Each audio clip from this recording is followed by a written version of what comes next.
What's up everybody, this is Vick Almighty, and today I'm going to be restoring not one, but two pairs of the original 1985 Air Jordan 1s in the Chicago and Bred colorway. Working on original 85 Jordan 1s are my favorite sneakers to work on, simply because they're built like tanks and they always clean up nicely. Now super random, but last week two different owners on the same exact day came by and dropped these off. One of the owners owned the Chicago, the other owner owned the Breds. They're the exact same size, they're both a size 13. They both watched my last 85 video where I restored some Bred 1s. They both have similar stories. Both of these sneakers sat in storage for over 20 years. Now both of them want to get these restored, looking right and ready for display. The mission today is to get these looking presentable without devaluing these sneakers. Let's get to work. Both of these pairs need similar work. They're both gonna get major deep cleans and setting out. That alone is gonna make a big difference, and it's also gonna help soften up the leather. On one of these, it's completely smashed, as you can see. With some shoe trees, solution, and some water, I'm hoping it's gonna naturally reshape. This one also has a signature right here from a former basketball player. As you can see right here, there's a huge tear down this panel as well. That's gotta get fixed. The Chicagos aren't as bad. Similar issues, a lot of creasing, the leather's pretty stiff, a lot of yellowing on the midsoles. Both of these sneakers were also made in different factories. This one's from TY1. The second pair is kind of hard to read. Honestly, I couldn't tell you where the second pair is from. The numbers are completely erased away. But one way I know these were made in different factories is by the collars. As you can see, on the Chicagos, the paint is just kind of fading away, not peeling or cracking. On the Breds though, it's completely peeling in certain areas. The rest of the areas are ready to peel as well. So this shoe is a lot more delicate. That's one thing to know with these 85s. A lot of these were made in different factories, meaning they use different materials, and some of these were built a little bit differently. So I gotta keep that all in mind while I clean these shoes up. I don't wanna scrub too hard on the peeling collars because that's gonna completely eat it away. To start on both of these sneakers, I'm gonna carefully take out the shoelaces. Unfortunately for the Breds, the plastic pieces on one of them have completely faded away. I'm gonna take it off. Hopefully I'm able to lace these back up, maybe with a little bit of tape. Now I've worked with a lot of 85s over the years to the point where I know exactly what the laces are supposed to look like. The 85 laces are pretty thick with a certain knit pattern. They also age a certain way. As you can see, there's some areas where it's red, some fade away orange spots. It's pretty common with these laces. Unfortunately for the Chicagos, I can tell right off the rip that these white laces are not authentic. They're way too thin. The knit pattern is not the same. I am gonna save these for the original owner, but I'm not gonna put them back into the sneakers just because they're not real.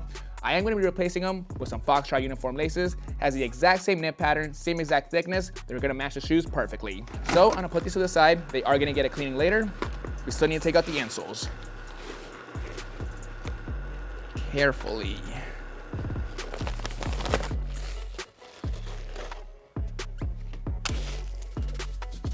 Dang. No insoles either. No OG laces, no OG insoles. That's okay.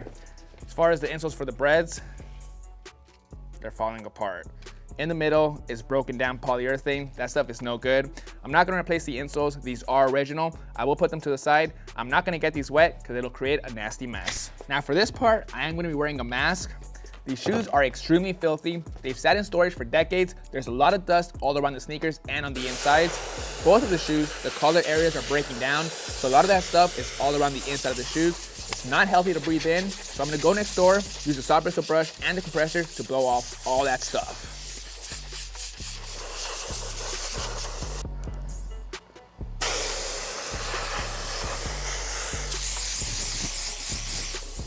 Compressor made a huge difference to the point where I feel like I need a shower, but I think I got all that dust fully out. My next focus is the midsoles and the outsoles. I'm gonna give these a good scrubbing to get all that grime and dirt off completely. A lot of that stuff has been sitting there for a lot of years, so getting it off is not gonna be easy. I'm gonna have to give these midsoles and outsoles a couple of passovers until they're completely clean. I'm gonna have to do this 4 different times for all 4 shoes. For this, I'm gonna be using our 4-ounce bottle of solution and a brass bristle brush. Let's get to work.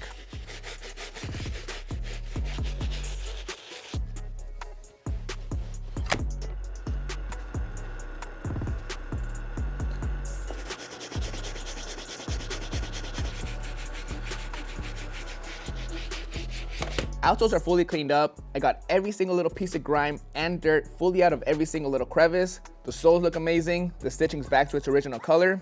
To remind you guys, these shoes are almost 40 years old, so a lot of that grime's been sitting on there for decades. It's not surface grime. The only way to get it out is by applying a lot of elbow grease. Now the soles are all done. I did this step last night, so they're dried. I still gotta clean up the uppers. Now before I can do that, I gotta do some restoration work on this one shoe.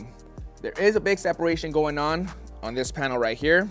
It's not even separation, it's a big rip. And same thing on the opposite side. The reason why I gotta fix this first is because I gotta apply a shoe tree into the sneaker during the cleaning to start reshaping the upper. I can do so if there's 2 big tears on each side. To fix this, I got a thick piece of leather to act as a bridge. To do this correctly, I'm gonna cut out 2 pieces of leather that's the exact same size as the rips.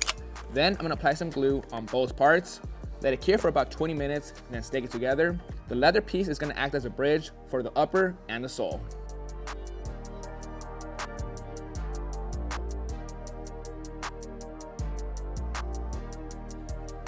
Glue's fully cured. Now I'm gonna put them inside, heat it up, and make sure everything's bonded perfectly. I gotta make sure everything lines up nicely.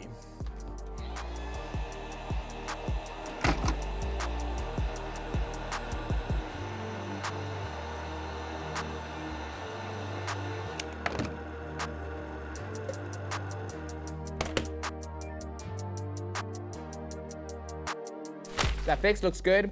At the moment, the Bred is drying. For now, I'm gonna jump over to the Chicago's and get going on the cleaning. Luckily for me, I took care of the hardest part first, which is the outsoles. So really, I just gotta focus on the uppers using the soft bristle brush and medium bristle brush.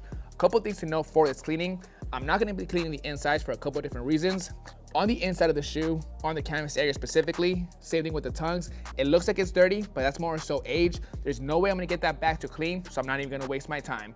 Also, on the collar areas, there's broken down foam, and underneath the lasting board, there's broken down polyurethane. Once you get those areas wet, it starts to smell pretty bad. So don't oversaturate those areas. However, the one area that I am gonna go ham on is on the leather uppers. At the moment, the leather's pretty stiff. It's shaped horribly. There's a lot of creasing going on.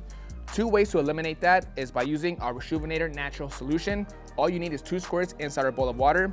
This is gonna help soften up the leather and recondition it. Another key for this cleaning is our shoe trees. I also inserted our extra large shoe tree bars. This is gonna help reshape the sneaker. I'm gonna start off by putting the shoe trees inside, squirting some solution inside the water, and using our soft bristle brush.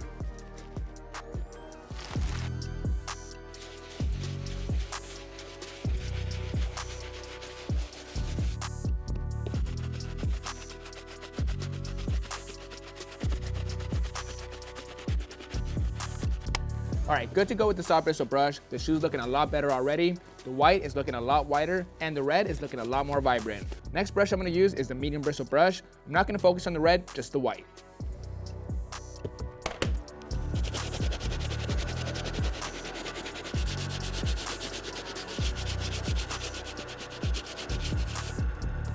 Good to go with the 85 Chicago's. Those are looking really good. At the moment, they're drying. Now I'm gonna move on to the Breds. Same exact thing, they need the same treatment. I got a fresh clean mat and some fresh water. I'm gonna put the shoe trees inside to start reshaping the uppers, and then start with the soft bristle brush.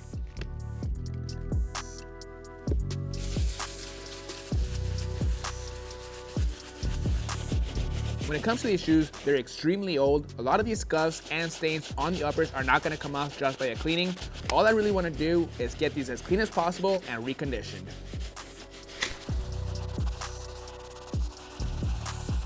Cleaning is complete on the shoes. Next, we're gonna clean up the shoelaces, just the original red ones. Got my bowl of water right here. I'm gonna add some more. Add a little bit more solution. At the moment, the water is pretty clear. One thing I like to do with these older laces, I like to put them inside, let them sit for a good 24 hours. Typically the next day, once you take out the laces, the color's a completely different color, brown, orange, yellow. Let's see what happens. We'll see how this looks tomorrow. Let's put the shoes outside to dry. This is Keelan's car. He's a really big fan of me, so he shouldn't get mad at me using his car. Nowadays, the sun goes down pretty fast, so I had to bring them back inside. I put them next to a fan to dry overnight.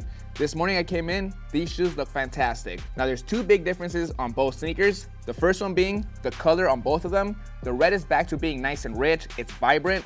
The black on the Breds is a lot healthier looking. The white on the Chicago's is back to being white. The second biggest noticeable thing is the overall shape of the sneakers. As you can see on the Chicago's, the toe box has a nice sleek shape. All the creasing's completely gone. Same thing with the Breds. On the right sneaker specifically, this one was originally all slanted and crushed. As you can see, the shape is back to how it's supposed to look. Now, I'm sure you guys are thinking the only reason these shoes look as good as they do right now is because the shoe trees are still inside the sneakers. Let me show you what they look without them.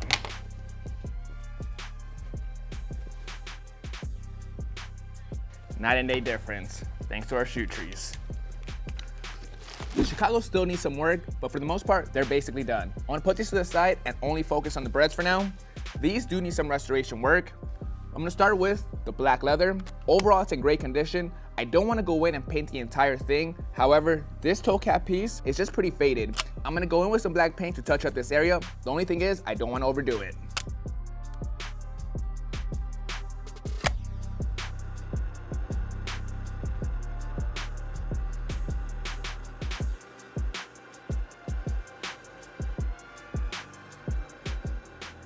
The black paint that I just laid down is perfect with the rest of the sneaker. It matches the other panels perfectly. The finish on this is nice. I also didn't cake on the paint on those areas. I only gave it one pass over for a couple different reasons.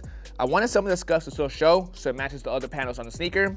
Plus, I didn't get any of the paint on the stitching or leather cut because that would make it super obvious that the shoe's been painted. When it comes to 85s, I typically never paint them, especially red, white, or any of those colors. It's pretty noticeable when you paint them. However, when it comes to black, it's a lot easier to blend, just don't overdo it. Now, continuing the restoration on both sides, especially on this one, there's a huge opening on this panel. The stitching is completely ripped out.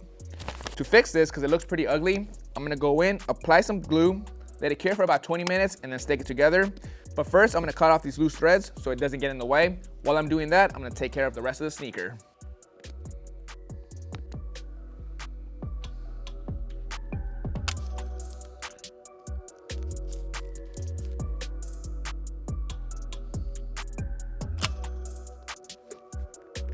Next step in this restoration is the Vick 2000. Overall, I like the yellowing on both sneakers. Starting with the Chicagos, after doing a good clean on the soles, I like the yellowing that was underneath. It looks nice and natural. It's not too white, it's not too yellow. For these, I'm gonna leave them as is.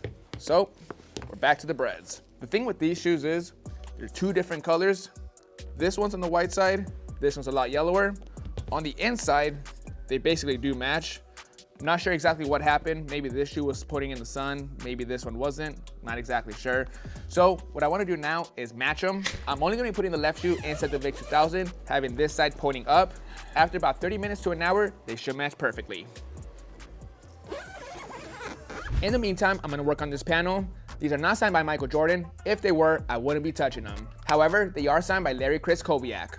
He played at the University of Montana in the mid-80s around the same time the original Air Jordan 1 released. He was drafted by the Chicago Bulls in 1986 and played in the NBA for several years. Chris Kobiak is Montana's all-time leading scorer and rebounder and the only player in the university's history to have his jersey retired. Honestly, the reason why these shoes survived all these decades in storage is because the owner's mom knew these shoes were signed and thought they were important, except for the wrong reason. Now Larry, you served your purpose, it's time to wipe you off. For this process, I'm going to be using some alcohol pads. The only thing I want to wipe is the signature. It is going to wipe off some of the finish and some of the paint, but we'll go from there.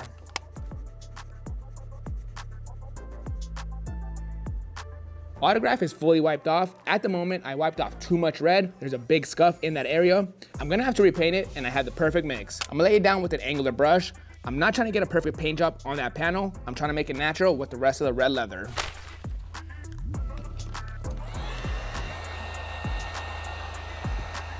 Paint job looks really good so far. It's not exactly perfect, but that's how it's supposed to be. Now I'm gonna go in with some 400 grit sandpaper and make it in a couple areas to make it more natural.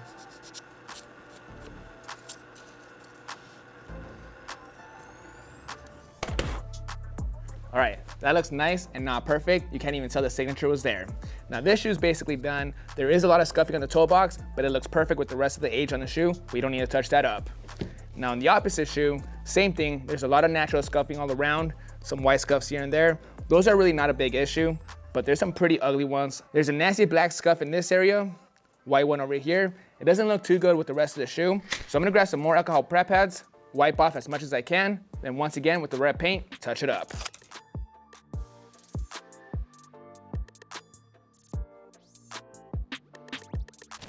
Paint job is complete. I'm almost done with this restoration.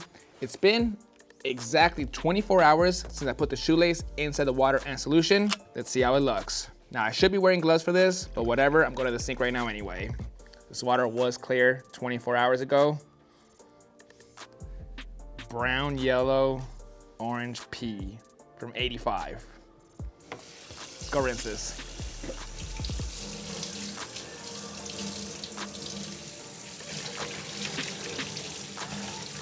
Now that I rinsed out all the dirty water of the shoelaces, I'm gonna go back one more time with some solution to give these a good scrub and rinse.